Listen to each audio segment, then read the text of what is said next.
हरे Krishna Krishna Krishna Hare Hare Hare Ram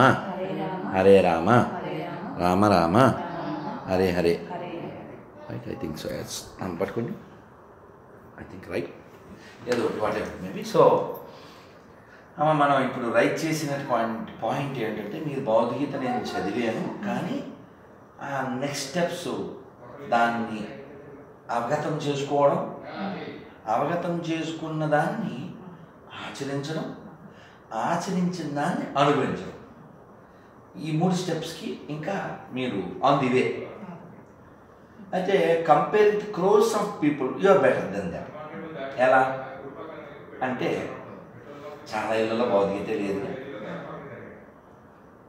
point 1 చాలా ఇళ్ళలో కొన్ని ఇళ్ళలో భగవద్గీత ఉన్నా కనీసం అది ఎక్కడ ఉందో తెలియదు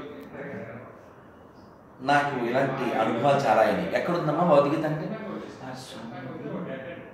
పైన పెట్టిన ఉన్నట్టుంది నేను ఒక ఇంటికి వెళ్ళాను నా భగవద్గీతలు పెద్దవి అక్కడ ఉన్నాయి తెచ్చుకోవడానికి వెళ్ళి వాళ్ళకి ఇద్దామనే ఉద్దేశంతో ఒకవేళ లేకపోతే ఇద్దామని అమ్మ భగవద్గీత ఉందా అని అడిగాను నేను భగవద్గీతలు పంచుతూ ఉంటాను దాదాపు ఒక 10,000 భగవద్గీతలు ఇచ్చి ఇంకా ఇస్తూ ఉంటాను అమ్మ సో ఉచితంగా చదవాలి అది నా కోరిక సో భగవద్గీత ఉందా అంటే ఉంది అన్నారు ఉంది అంటే నేను వెళ్ళిపోతే సరిపోతుంది అంత మంచిగా కాదు అయితే ఒకసారి తీసుకురండి అన్న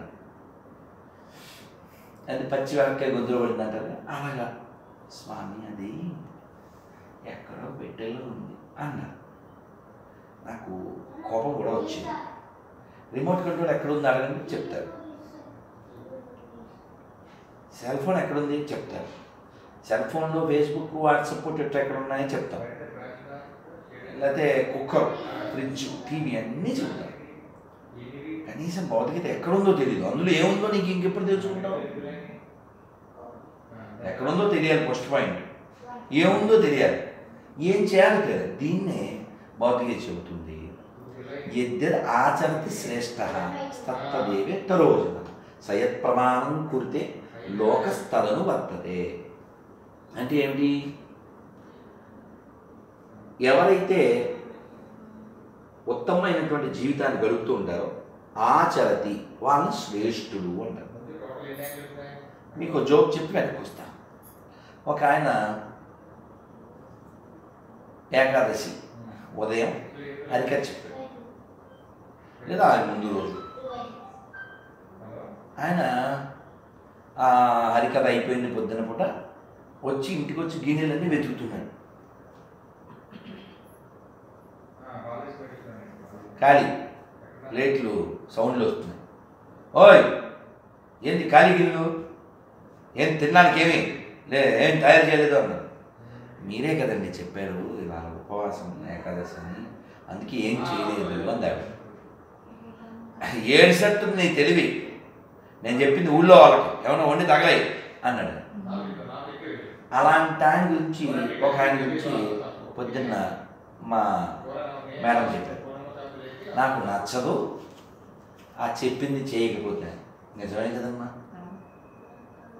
ఆలోచించండి ఇప్పుడు మేము చెబుతాము కొన్ని నియమాలు మేము పాటించకపోతే దానికి ప్రయోజనం ఉంది ఉపన్యాసాలు ఊళ్ళో వాళ్ళకి ఉల్లిపాయ బజ్జి మాకునా కాదుగా మాకు నియమాలు ఉన్నాయి మాంసం మద్యం వ్యభిచారం జూదం కాఫీ టీ ఉల్లిపాయ వెల్లిపాయ ఒక్కపొడి ముక్కపొడి ఇవన్నీ బంద్ ఏం లేవు ఇందాక ఎవరో ఒక అతను బాధపడుతూ పోస్ట్ పెట్టాడు చూడండి గురుగారు ఎలా విషయం చెబుతున్నారో వీళ్ళు అని ఏమిటి మీరు ఇస్కాన్ పేరు విన్నారు కదా అక్షయ పాత్ర అని తెలుసు కదా ఈ అక్షయ పాత్రలో భోజనం చాలా బాగుంటుంది ఇక్కడ తెలంగాణలో కూడా ఓన్లీ హైదరాబాద్లోనే దాదాపు 50 షాప్స్ మాదిరి పెట్టి బంకులు అన్నపూర్ణాన్ని పెట్టి అందులో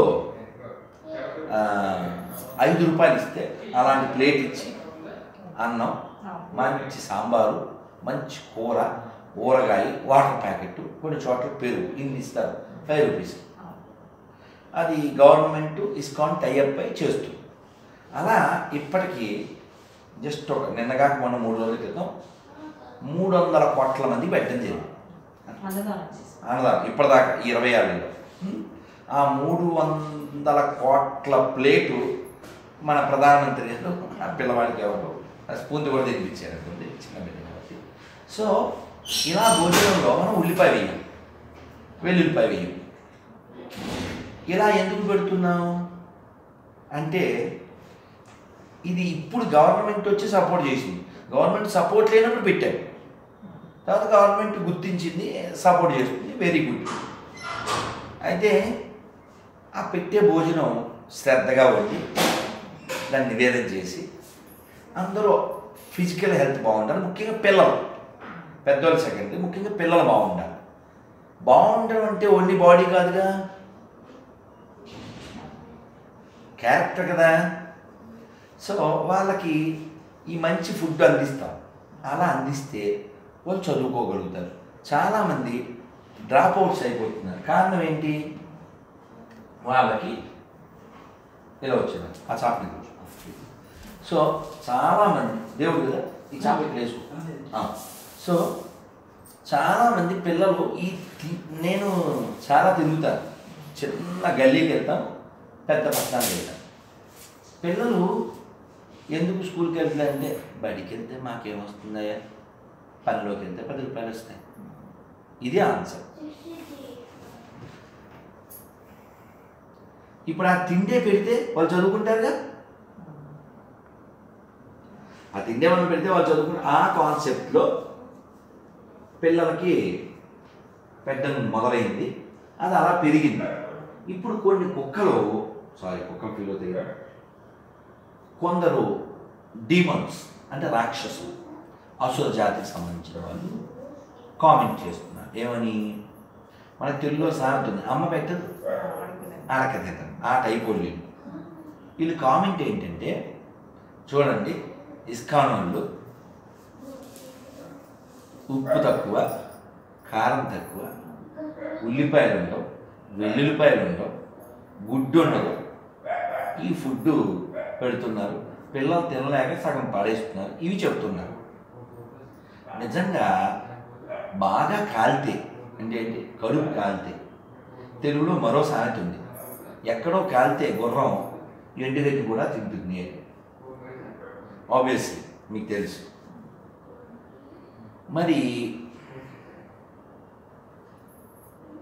పడేస్తున్నారంటే బలిసినట్టే. బాగుందా స్వామి, ఎలా ఉంది అని అడిగారు నన్ను వడ్డిస్తూ అమ్మ. నేను వాళ్ళ ఆయన గారు కూడా అడిగారు, స్వామి ఎలా ఉంది. అస్సలు నచ్చదండి నాకు పేర్లు పెట్టడం. ఎందుకు నచ్చదు అంటే మనం ఫుడ్ ఈజ్ గాడ్ అంటాం కదా కదా. ఈ హైదరాబాద్లో కూడా నేను 5-6 రోజులు మారిపోయిన రోజులు ఉన్నాయి. అంటే డబ్బులు పెడితే హోటల్లో దొరుకుతాయి, మరి తిన్నా కదా.